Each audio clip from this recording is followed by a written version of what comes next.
ocasión tenemos como invitado especial a Julio Permuto, una persona que conocimos ya hace cierto tiempo, cuando nos encontrábamos por los lares de la Universidad Autónoma de Santo Domingo.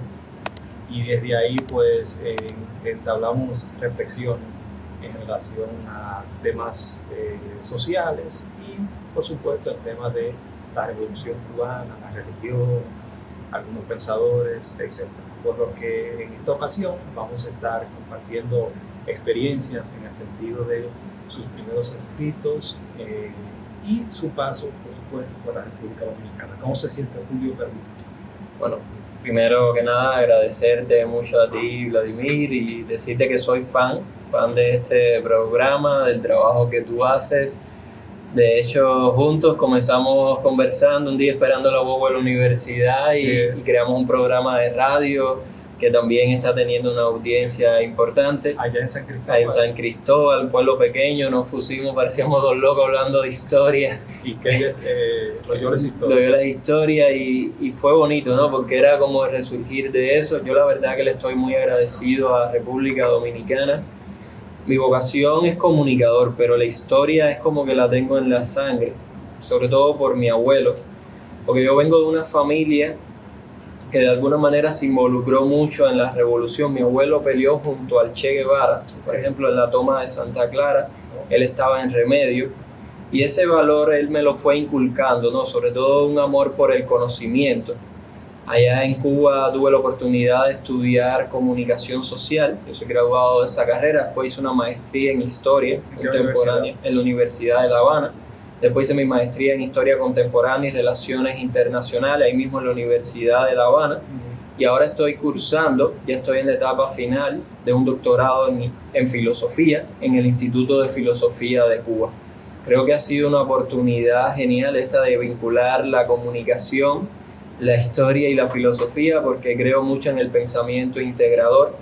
De por sí, a la historia llegué gracias a la comunicación, porque mi tutor fue el profesor Enrique López Oliva, que era un gran periodista que se apasionó por la historia y había sido alumno de Enrique Dussel. Dussel es uno de los fundadores de la filosofía de la liberación y ofreció un curso para formar a historiadores latinoamericanos, porque tenía el gran reto de contar la historia de nuestro continente desde las mismas bases, ¿no? Donde se producía, porque casi siempre él hablaba de que el pensamiento histórico había llegado desde Europa. De hecho, él incursionó con gran fuerza en lo que ahora se conoce como un pensamiento decolonial, que ahí tenemos a Aníbal Quijano de Perú, y que en Cuba también yo creo que tuvo un gran auge, sobre todo en la década del 80, del 70. Yo agradezco infinitamente también la formación de la iglesia. De hecho, mi campo de estudio en la historia es cómo desde la Iglesia Católica se mira la revolución, porque la revolución cubana es un proceso fundamental para entender el siglo XX de América Latina y yo creo que a nivel internacional. Entonces tuve la suerte de compartir con varios teóricos que habían profundizado y creamos un grupo pequeño que estudiaba la historia de la Iglesia en América Latina, apartado Cuba-CEILA, una comisión que fue fundada por Dussel en el año 73 y que tuvo en Cuba unos grandes historiadores que le dedicaron tiempo. Entre esos estaba mi profesor Enrique López Oliva, pero también estaba Raúl Gómez Treto o Alfrido Piñera. Ese grupo se reunía después de terminar la misa para analizar un poco, y lo que más le gustaba a esto era de las relaciones iglesia-estado. Entonces, con mi abuelo, que me hacía sus cuentos de cómo él, siendo católico, vivió la revolución. ¿Tu abuelo no trabajó el marxismo? ¿No te inculcó ciertas ideas relacionadas al marxismo? No, mi abuelo nunca me habló como tal de filosofía. Él era una persona muy preparada, por cierto. Yo soy nacido en Cienfuegos, que queda al sur de Cuba, de una bahía preciosa, es una de las bahías más bonitas. Y me traslado con 18 años, después de terminar el servicio militar obligatorio en Cuba, me traslado a estudiar mi carrera a La Habana. Y ahí empiezo a vivir con ellos, sobre todo mi abuela y mi abuelo. Eran un matrimonio que venía del campo, personas pobres, a los que la revolución les da una oportunidad diferente. Y tenían como una inteligencia más natural. Es decir, ellos dos no lograron estudiar nunca en la universidad, aunque mi abuelo sí lo considero que era un intelectual, viéndolo un poco como aquel intelectual orgánico que hablaba Gramsci y que también tuve la facilidad de conocer en varios de estos sujetos que vivieron la revolución en primera persona, y se fueron incorporando cada uno a su forma. Mi abuelo, en el caso de él, fue un poco más complicado porque lo que él había visto y lo que había soñado, luego cuando Cuba rompe relaciones con Estados Unidos, se transforma y bueno, de alguna manera se enlaza un poco con mi tema, ¿no? Cómo la iglesia vive la revolución. Y eso tú lo empiezas a trabajar en tu tesis de maestría. Sí, yo lo estaba trabajando de mi tesis de maestría porque López Oliva me había dicho, ¿por qué no nos fijamos, que es mi profesor, por qué no nos fijamos un poquitico en estas relaciones a partir de que en el año 86, 1986, hubo un encuentro que es fundamental para entender este espacio, que es el Encuentro Nacional Eclesial Cubano, el ENEC. Pero este ENEC es como la consecución del Vaticano II, las conferencias episcopales de Medellín y Puebla en Cuba.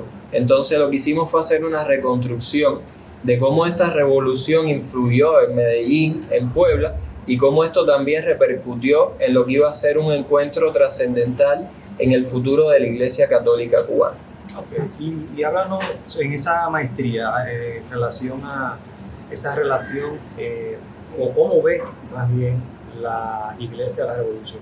Sí, fíjate que es interesantísimo desde el punto de vista que la revolución tiene como uno de sus antecedentes a la Iglesia Católica, y lo voy a decir porque Ignacio Uría, que es un doctor que está en España, por cierto es tutor de uno de mis mejores amigos ahora mismo, escribe un libro sobre Monseñor Enrique Pérez Cerante. Enrique Pérez Cerante es un obispo que salva a Fidel Castro.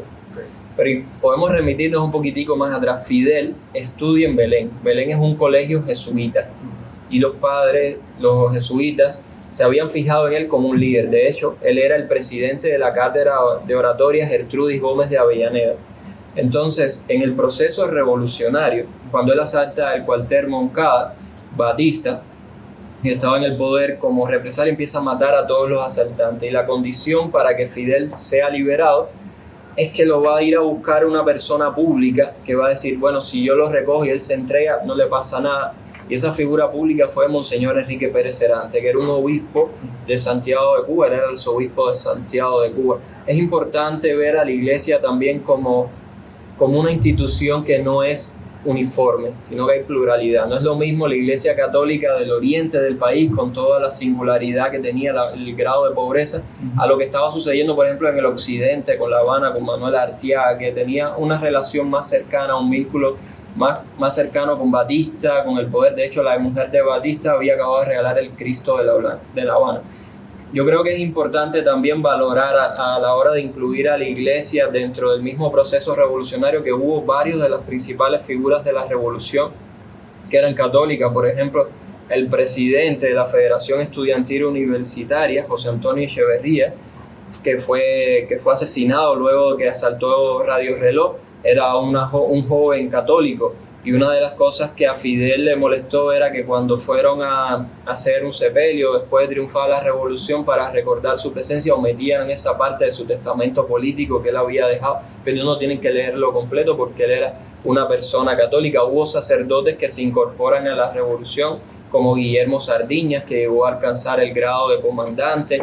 Mi abuelo pertenecía a la Acción Católica, que era un grupo que dentro de las filas del movimiento 26 de julio combatieron de alguna forma contra ese sistema, porque recordemos que la revolución también es fruto de un proceso histórico que viene a través de que Batista, que no estaba conforme con el resultado que ya se venía visorando en las elecciones, donde el partido ortodoxo, donde estaba militando Fidel, pero no era la principal figura, se pensaba que iba a tomar el poder. De hecho, una de las figuras principales, Eduardo Chivas, se había suicidado porque intentó denunciar a uno de los que estaba en el poder y se quitó la vida porque este hombre lo acusó de que no tenía pruebas. Entonces, Batista, que sabía que no iba a ganar, da ese golpe de Estado, y auspiciado también por toda la clase militar, se establece en el país. Eso generó un rechazo enorme y muchos sectores se unificaron dentro de eso la iglesia para combatirla. Y entonces, cuando triunfa la revolución, claro, que yo creo que es un momento que... ¿Qué va a pasar después de ese triunfo de la revolución? La iglesia en una primera instancia se queda como mirando el proceso sin emitir un juicio crítico directamente, más bien... Pero los primeros años. Estamos hablando en el 59, por ejemplo, en el primer año de la revolución. ¿Qué pasa durante ese periodo? La iglesia, a través del Monseñor Enrique Pérez Cerante y en otros grupos de comunidades, trata de acompañar el proceso. Es decir, no se ve como un proceso negativo, es un cambio social un cambio social que es muy rápido. Fidel lo trata de definir en los años 2000. Fidel dejó un concepto que era como cambiar todo lo que debería ser cambiado, sentido del momento histórico, es humildad, es libertad, es Así define la patriotismo. revolución. Él lo definió así, hay otros que lo han definido de otra manera. Entonces, los que habían peleado de la iglesia enseguida tratan de alguna forma de apoyar el proceso que venía en O curso. sea, los que se integraron. Había un formaban grupo que parte se de la iglesia, integró, que los que formaban proceso acuerdan. revolucionario. Sí, ese grupo se integra muy rápidamente y tratan de alguna forma de ver cómo dentro de la revolución ellos pueden influir en las estructuras. Había otro grupo que tuvo miedo enseguida porque había un sector de la iglesia que siempre se mantuvo alejado de lo que iba a ser la revolución. Por ejemplo, el cardenal Manuel Arteaga, cuando triunfa la revolución, se esconde en una embajada, ¿no? Porque tenía miedo que le tomaran una represalia.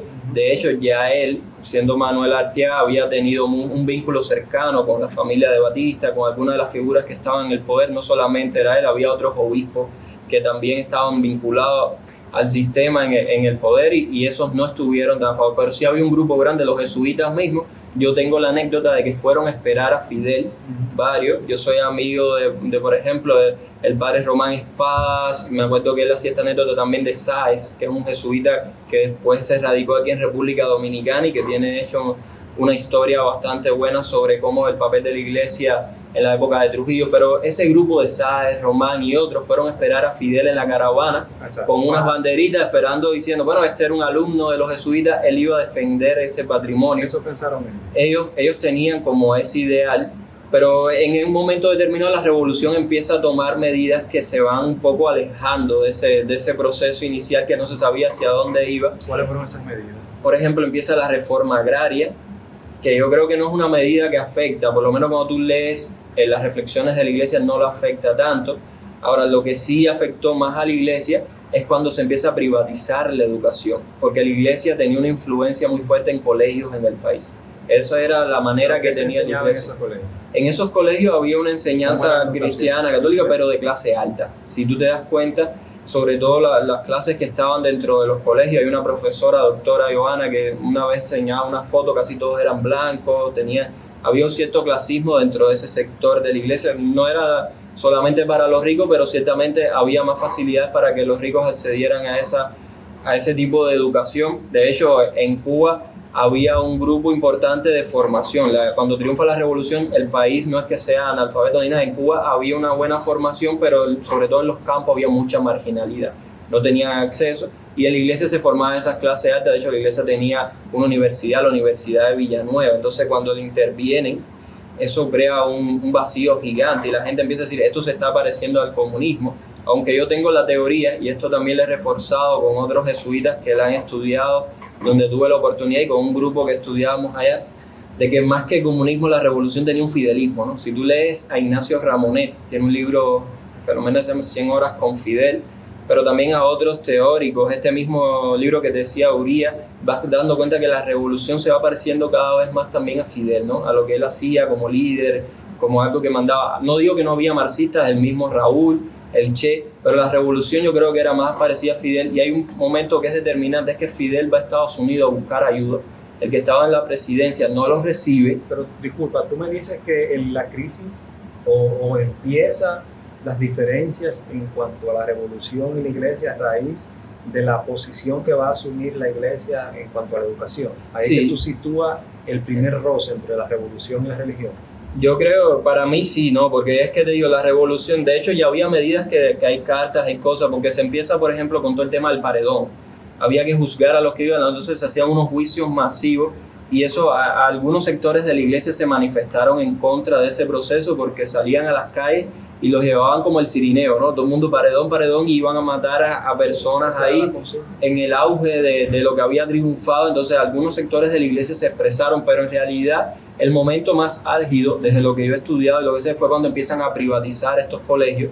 Muchas de las órdenes religiosas, un 75% del clero en Cuba era español. Wow. Entonces hay documentado eso, ¿no? Entonces ese clero español tenía miedo de volver a revivir lo del comunismo en España, con el tema Franco también, todo lo que se vivió. Y esas personas, antes incluso que le cierren, ya cogen y se empiezan ahí porque dicen, esto se me está pareciendo a España. Entonces la iglesia cubana sufre de alguna manera la pérdida también de muchos de sus agentes pastorales que tenía ahí, que tenían muy buena formación. y empieza a ver con recelo la revolución, pero hasta ese momento ni siquiera la revolución misma, porque la revolución al final es un proceso que va a una velocidad gigante, como es en la física, ¿no? Son cambios que se están dando de manera continua y no se tenía como una dirección precisa hacia dónde. De hecho, Fidel dice, esta revolución es tan verde como las palmas. Cuando le preguntaron si iba a ser comunista, se trata de dejar de rojo, pero cuando él va a Estados Unidos y el presidente no lo recibe, que era Eisenhower, le dice a Nixon, que es el secretario, mira, nosotros no vamos a pactar con Cuba porque tenemos temor de que suceda lo mismo que ha venido sucediendo en varios países de América Latina y se meta la Unión Soviética. Recuérdate que la revolución triunfa en el campo de la Guerra Fría, ¿no? Sí, en ese contexto define un poco todo lo que iba a ser el proceso, porque luego de que Estados Unidos rechaza lo que iba a ser la revolución, Fidel va y entonces con Nikita Khrushchev trata de tener ese arreglo, ¿no? De que como la Unión Soviética iba a intervenir en Cuba, y una de las condiciones que puso la Unión Soviética y que yo creo que es vital para ver el desarrollo es que había que dejar que sus cuadros dirigieran parte del proceso.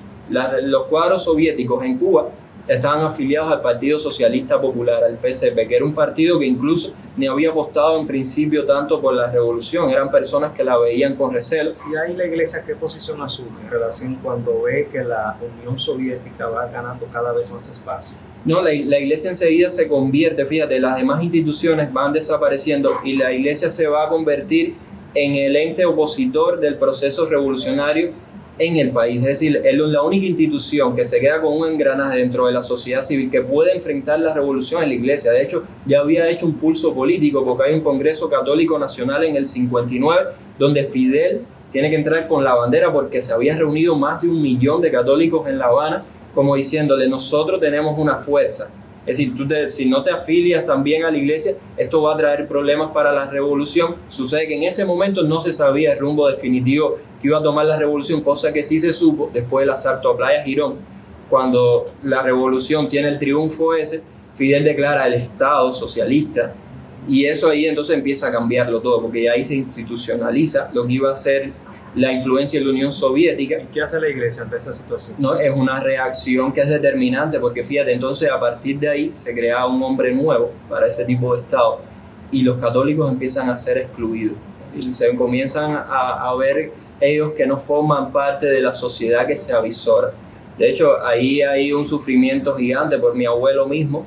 Pasó mucho tiempo, se tuvo que ir, estaba casi escondido, porque como él había peleado por la revolución, lo consideraron sospechoso que se iba a alzar en contra de la propia revolución. Y fíjate, él nunca dejó de creer en la revolución, ni en los que habían hecho ese proceso, pero él se tiene que ir de remedio escondido, se instala en La Habana. ¿Y qué va a pasar, disculpas, y qué va a pasar después de Playa Girón? Bueno, ¿Cómo se va desarrollando la relación entre la revolución y el crimen? Fíjate, ya en ese momento empiezan a intervenir más comunidades. Hay un proceso también de salida importante del país, que es una operación que se le conoce, casualmente en Cuba se le conoce como Operación Peter Pan y en Estados Unidos es la Operación Pedro Pan. Ahí la Iglesia tiene la autonomía de emitir visados para desde su potestad ayudar a que los niños salgan de Cuba. Eso está documentado, ¿no? De hecho, en algún momento se ha hablado de todas las consecuencias que trajo. Muchos de esos niños fueron felices y pudieron reincorporarse con sus padres, pero también hubo un grupo importante de esos menores que no pudieron volver a ver a su familia. Mi director, yo trabajé en Cuba mucho tiempo con un jesuita que era de la Operación Peter Pan. Él pudo reunirse con su familia, después viró, pero hubo algunos que no pudieron.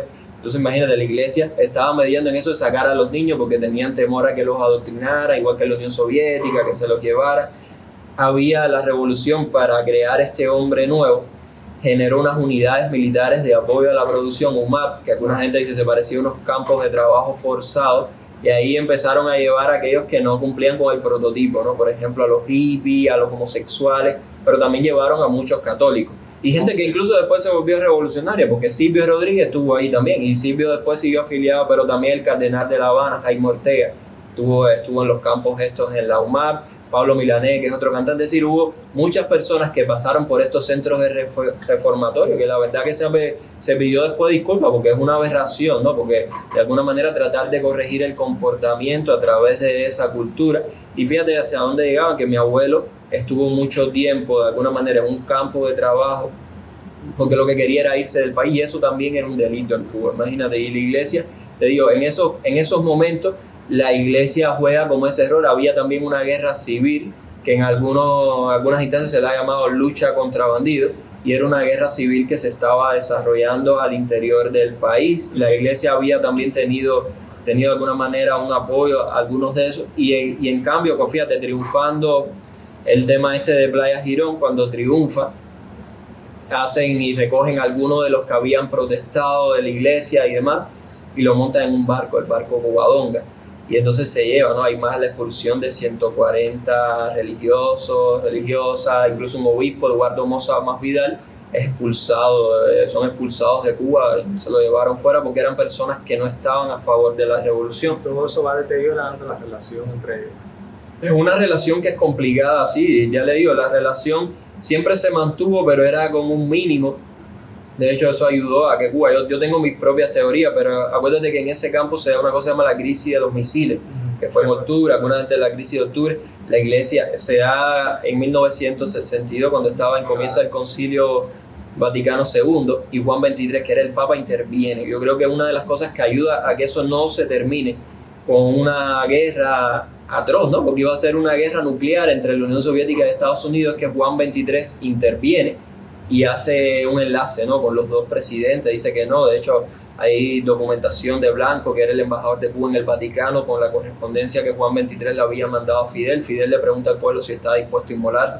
El pueblo había dicho que sí. Al final, gracias a Dios, se sacan esos misiles del país. No se termina como se pensó, pero creo que la iglesia es fundamental, y en ese momento el Vaticano decidió mandar para Cuba, no venía como nuncio, sino como encargado de negocios, a César Saki, que es una figura también interesantísima, que había sido diplomático en los países de la Unión Soviética, y entonces él llega a Cuba, y lo que él le dice a los obispos que él se va a encargar de las relaciones con la revolución.